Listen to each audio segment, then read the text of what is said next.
এবার বাংলাদেশের এমন একটা সরকার আমরা নির্বাচিত করতে চাই, এই অলিয়া উলিয়াদের বাংলাদেশে কোনো টেন্ডারবাজ, কোনো সাদাবাজ, কোনো ভণ্ড বাটপার যেন বাংলাদেশের স্থানে আর জায়গা না পায়। হাত তুলে বলেন ঠিক কিনা? বাংলার টাকা বিদেশের মাটিতে বেগম পাড়া বানাবে, কোটি কোটি টাকার পাহাড় বানাবে, এমন ভণ্ডরাতা বাংলার জমিনে চাই না। হাত তুলে দেখা, হাত তুলে বলেন আল্লাহু আকবার। এই প্রতারকদেরকে চিহ্নিত করে রাখবেন, যারা এক মুতে দুই কথা বলে, তাদেরকে আমরা বাংলার জমিন থেকে প্রত্যাখ্যান করতে চাই। আল্লাহ যেন কবুল করেন, আমিন বলেন, জোরে বলেন আমিন।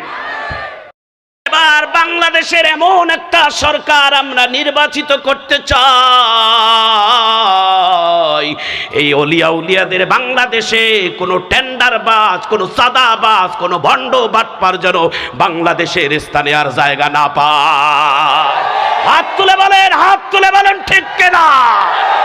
বাংলার টাকা বিদেশের মাটিতে বেগম পাড়া বানাবে, কোটি কোটি টাকার পাহাড় বানাবে, এমন ভণ্ডরাতা বাংলার জমিনে চাই না। হাত তুলে দেখা, হাত তুলে বলেন আল্লাহু আকবার। এই প্রতারকদেরকে চিহ্নিত করে রাখবেন, যারা এক মুতে দুই কথা বলে, তাদেরকে আমরা বাংলার জমিন থেকে প্রত্যাখ্যান করতে চাই। আল্লাহ যেন কবুল করেন, আমিন বলেন, জোরে বলেন আমিন।